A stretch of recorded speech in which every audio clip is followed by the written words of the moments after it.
And that's a hard fact of these dementia illnesses is you lose, all of those things that you used to love doing. My husband loved his guns and his hunting knives and, driving around in the woods, and one by one those things just kind of got peeled away, and it's a sad thing, but I tried to handle it gently and lightly, and it's as much about the family and the wife. Her name is Honey, and she takes care of him, but it's not easy, which I can attest to. We'll talk about this and much more today. Welcome to a Writer's Day podcast.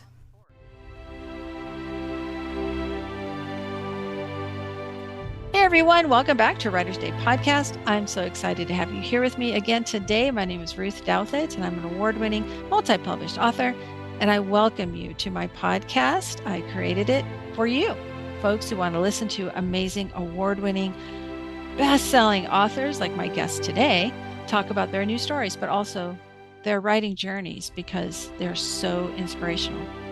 And for folks like me who want to learn more about the writing process, is always, we should always be learning. And so I started this podcast years ago to share my insights and more about what I've learned along the way, since I've been a published author since 2011. Wow. And so thank you for joining me. I know there are so many podcasts out there that you could be listening to. So I thank you for joining me today. And if you like what you hear, please leave me a review, like my show, and subscribe to my show, and follow me so you can learn more about the writing process. And head over to artbyruth.com to sign up for my newsletter, where you can download a free copy of my dragon coloring book for you and your kids to enjoy. So head over to artbyruth.com, sign up for my newsletter. I give away a book every month. And you can also learn more about my upcoming projects, like Book 2 of my Desert Shadows suspense series. I'm starting that this month, and other projects that are coming up. And my new book that just released, The Secrets of Worthington Orphanage, is the prequel to my award-winning children's series. So you'll learn all about those book projects and more at my website, artbyruth.com. Okay, let's get going. She is the award-winning author of more than 250 books, with sales of more than 7.5 million. That's right, you heard that right. Melody Carlson is here with me today to talk more about her new book, her life, and her writing process. So you know the drill. Grab your favorite beverage, a comfortable chair, kick back and relax as we listen to Melody Carlson talk about her new book. Hi, everyone. Welcome back to Writer's Day podcast. I'm so excited to have Melody Carlson with me again. Melody, I think this is probably our fourth interview, so welcome back. Well, thanks for having me back. Of course. It's always a treat to talk to you. You're one of the authors I admire the most because you've written in so many genres. It's so encouraging to me to try out different genres. So you're an inspiration to all of us. Oh, well, I think it's fun to bounce around a little bit. I know.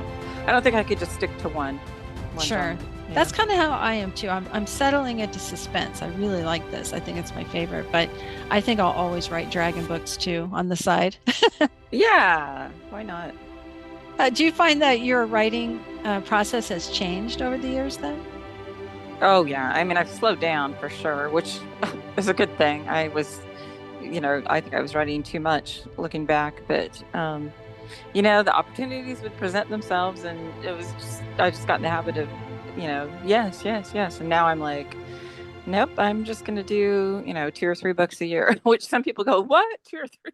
But I mean, for me, that's cutting down. Yeah. Wow, really? 2 or 3 books a year is cutting back for you? Yes, because I mean, I had years where I was practically doing a book a month, that's why I'm Wow. saying I needed to slow down. But yeah. Yeah, that's incredible. I mean, I've did 5 projects last year, and that was a bit much. So I think I will only have 3 or 4 to release this year, but I can't imagine doing something a month. Ooh, wow. Yeah. I was younger and had more energy, and I don't know what. Yeah, you definitely need a lot of energy. Yeah. Well, it's our, benefit. We're the ones who benefit because your books are wonderful and you have a lot of readers. And so that's a blessing too. Yeah, and it's probably because of all those years of just, sticking with it. And it just takes time to build up that readership. Yeah. Well, so now let's talk about your newest release, Welcome to the Honey Bee and Bee. Tell us a little bit about this story. Well, this story is kind of got a lot of excerpts from real life, which I like to do that with fiction. Mm. And it deals with a heavier topic of FTD, which is frontal temporal dementia. And the reason that I wanted to include that is my husband was diagnosed with it, and it's a pretty fearful. It's an awful illness. It's just it ruins your life. But I would tell people that finally when we figured out what it was, FTD and frontal temporal dementia, and nobody knew what it was, and Mm. I didn't even know. In fact, when we finally got the neurologist to tell us what it was after all of the tests, and he said FTD, like we should know what that is. And my husband, who still had some of his wits about him, said, "Oh, am I going to deliver flowers?" Which Oh. is pretty cute. And in fact, I put that in the book too. But so I got tired of explaining to people what it was and what it wasn't. And I did what I've done before, when we've had hard things. I've written about, schizophrenia and addictions and various mental illnesses and, just to teach, but do it in the form of a novel because a lot of people don't want to read a nonfiction serious book, but if you wrap it in a novel, it's a little bit easier to digest. And I tried to give it kind of a lightness because mostly really because of my husband's sense of humor. He was Mhm. really witty, and I thought, I don't want this to be a real downer. I want it, to have hope. And so it's about this family that are kind of dealing with it. And CT's a farmer who can't can't do much of anything anymore. Can't drive his truck, can't drive his tractor, can't, and that's a hard fact of these dementia illnesses is you lose, all of those things that you used to love doing. My husband loved his guns and his hunting knives and, driving around in the woods, and one by one those things just kind of got peeled away, and it's a sad thing, but I tried to handle it gently and lightly. And it's as much about the family and the wife. Her name is Honey, and she takes care of him, but it's not easy, which I can attest to. Mm. But I know from people that have read the book, they're telling me like, oh, I think I get it now, which is, that was the point, kind of. Yeah, to bring awareness to it, Yeah. FTD is that was the diagnosis that Bruce Willis has, correct? Yeah, and that was really the first person I heard of that had it. Me And too. Yeah. and I didn't even I thought it was just speech because they would always mention that he had speech problems. Well, it can present in a lot of different ways, and it just kind of depends on which part of the frontal temporal is, being damaged. Is kind of really damaging itself. It's just sort of like the brain is shrinking. Mm. But I don't know how he's doing. I keep trying to find out because he was the same age as my husband and got diagnosed just a little sooner than my husband. And I thought, come on, give me some information. But Yeah. I mean, I did read up everything I could find, and yeah, that it's out there. It's definitely out there, and the numbers are definitely on the increase. I've gotten involved with the AFTD kind of foundation, and yeah, that's been pretty informative. Well, that's admirable that you are now advocating for people struck down with this disease and wanting to use your talents, your gifts to make people aware of it. And yet you're still trying to entertain us and give us a little bit of hope and light in your storytelling too. That's admirable. Wow. Oh, well, I just feel like I can't or don't want to write the heavy books anymore. Mm, I've yeah. done a lot of those, and it's just like, nope, I think I'm gonna just I just finished a book that'll be out next year, which ironically, I contracted it before. I knew I would be a widow now, and it's about widows, and they're doing this house share, and it's like they want to be the Golden Girls, but they're dealing with their own stuff too, and so of course I'm dealing with my stuff as I'm writing it, and it just seeps into the story, which is okay, but I'm trying to again handle it a little bit lightly as much as you can. And I think it'd be really hard to write about these things if I hadn't experienced them, because I don't think I would I don't know. I get Yeah. it. I do. Yeah.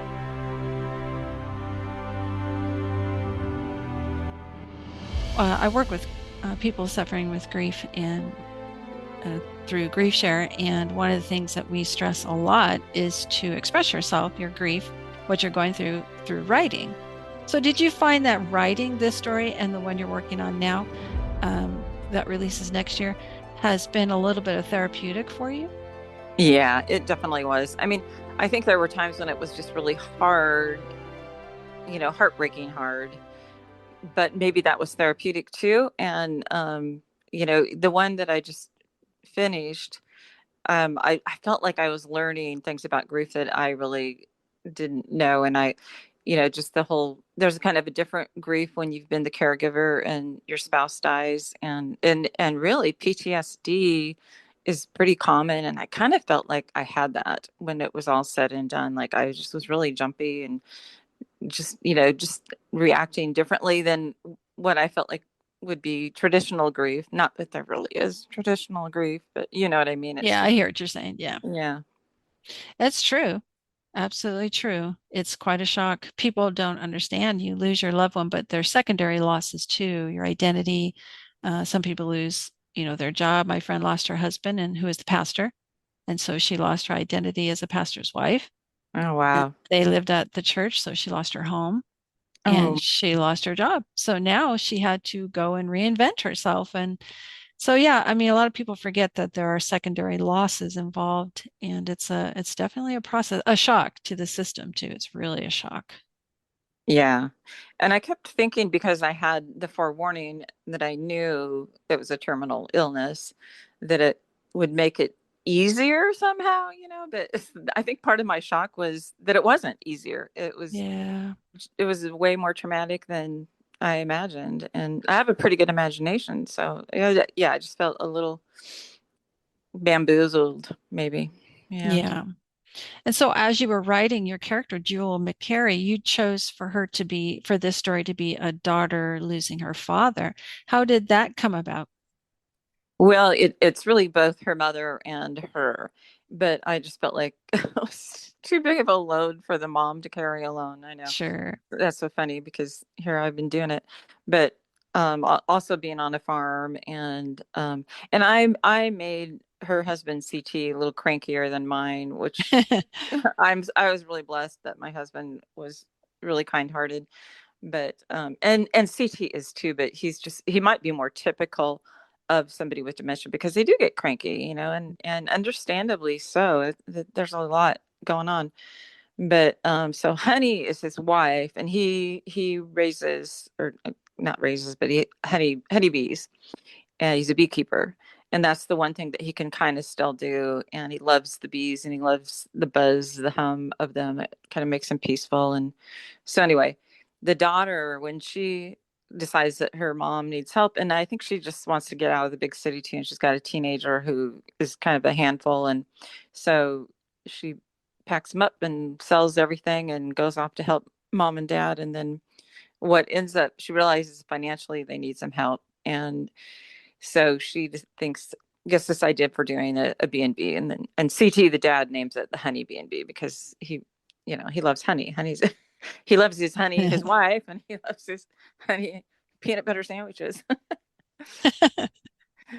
Did you have to do a lot of research about bees, honeybees? A little bit. I have a niece. Her husband is a real serious beekeeper, and he's got like Ah. hundreds of hives, and so I picked her brain a little bit, and then yeah, I did research about it too. And then I have an affinity for bees, because I grow a lot of lavender at my house, and there's a farm just a couple blocks away from us, and I know their bees come to visit. In fact, I want to go over to the farm and say, I want to buy some of your lavender honey, because But it's like I go out and I hand water and I talk to the bees, and Oh, they're just really sweet little gentle bees and they're kind of fun. it's so funny you say that because right before our interview, a bee got into the house. And so I just opened up the back door and I thought it'll find its way out. I Yeah, thought, I'm not going to bother him. He's fine. He'll find his way out. yeah, he doesn't want to stay. Exactly. So, what do you love most about writing contemporary romance? Well, it's funny because I don't really think of myself as a romance writer because, I actually I want to read a long time ago, real early in my career, and somebody came up to me and said, that wasn't a romance novel. And I was like, oh, okay. And I didn't even know what that meant, what it has a love story in it. And she's like, no, a love story is not a romance novel. It's just, and she's educating me. And I was kind of like, okay. But so I feel like, yeah, I can write a love story. I'm not sure if I'm that good at doing a romance novel, but I think having a romantic thread with, because I do give people problems, even though I try to keep it lighter. I Hmm. just think that romantic thread just helps carry us through. It just Yeah. gives the reader hope that, things maybe are going to get better. And well, and you don't know, are they going to end up together or not? And so, yeah, in this story, the neighbors by the farm, um, the CT just, he can't stand them because he thinks that they stole his farm. Well, they didn't really. They bought it legally and it had been his idea to start with. And anyway, so he's really cantankerous with his neighbors, but the love interest is over there on the neighboring farm. Miguel and Jewel, they become friends, and Mm. he's really understanding. And he's gone through some grief himself, and he's got a teenage daughter who befriends the other girl, and then his mother too lives with him, and he's just a really kind-hearted, good guy. So So he can like come alongside her and help her get through this. Oh, I love that. yeah, because we needed some help. you know Sure. it's like these, yeah, three, teenager, the mom, and then the grandma mom, yeah, trying to take care of this wily coyote.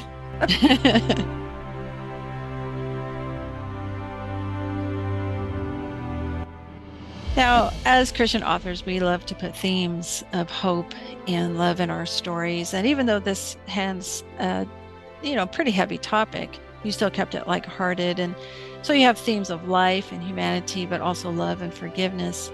How come you chose these themes for your story? I just felt like it's just necessary to a hard story, and well, to me it's just necessary to life. And I also liked the idea of a family kind of reuniting because they'd been a little, not estranged, but just a little apart, and bringing them all back together in a bad, or a yeah, a bad, hard, difficult situation, and just to go ahead and weave some hope in it. But I mean, it takes them a while, obviously, to get kind of going. I mean, that's a lot to adjust to, coming home with your teenage daughter who hates you, and your mom who's just worn out, and your dad who's, bonkers. So that's a Yeah, lot. She needed a friend. sure. Yeah. And that's real life, Yeah. that's Yeah. definitely real life. You have to have that support. Well, that's wonderful. Well, welcome to the Honey B&B releases March 4th. So readers, that's right around the corner. I'm sorry, listeners, that's right around the corner. And so they can go pre-order it right now, right? Yeah. They might even still have some deals going on at like Christian Book or Amazon, or through the publisher. I can't remember. I should know those answers. Yeah. Fantastic. And folks, you can reach out to Melody. She has a Facebook page at Melody Carlson, and she likes to keep up with readers' posts over at melodycarlsonbooks@gmail.com. So, and I'm sure you're going to send out a newsletter soon, or to your Yeah. read. Yep, I will. And people can sign up for the newsletter on the Gmail address that you just gave them. So Great. yeah. Fantastic. Well, Melody, you're one of my most favorite authors. I just admire you so much. You've written over 250 books, in all kinds of genres. So you are my hero because I love to do that too, as my listeners know. I don't just stick with one genre. And so when people tell me, how come you do that? I say, hey, Melody Carlson, she's my hero. If she can do it, I can too. Yeah. So, And I I think know. you're probably better for it, I mean, it probably makes you a better writer, It really has kind of forced me to learn more about the craft, to really pay attention to what I'm doing, and to challenge myself. So it has made me grow as an author, that's for sure. I know hard stuff does that. Yeah, right. That's life. But that's good. That's what we're Yeah. supposed to do, grow, right? Right. Yeah, it wasn't supposed to be a bowl of cherries. Yeah, we weren't promised a rose garden, right? Right. Well, Melody, thank you so much. I know you're super busy, and just know that I will be praying for you, and I know my listeners out there will be praying for you as you endure this grief journey. And just know you're not alone. Your readers are out there. We support you 100%. Thank you so much. Wow, wasn't that wonderful to listen to Melody Carlson talk about her new story and her grief journey and how she is overcoming these obstacles to keep going on her writing journey. Wow, if you weren't inspired, I don't know what is wrong with you, because I tell you what, she always inspires me. But now that she's overcome such incredible obstacles and yet decides to use her writing to help others heal, dang, that just hits me right in the heartstrings. So I will continue to pray for Melody as she endures. And be sure and go order your copy. Welcome to the Honey B&B novel right now. It's available for pre-order. And be sure you leave a review as well for Melody. And as always, keep going forward on this writing journey, overcoming those obstacles. And as Melody said, those obstacles are what make us grow. And that's the goal, right? We want to be better writers. So keep going forward, one step at a time. And until next time, God bless.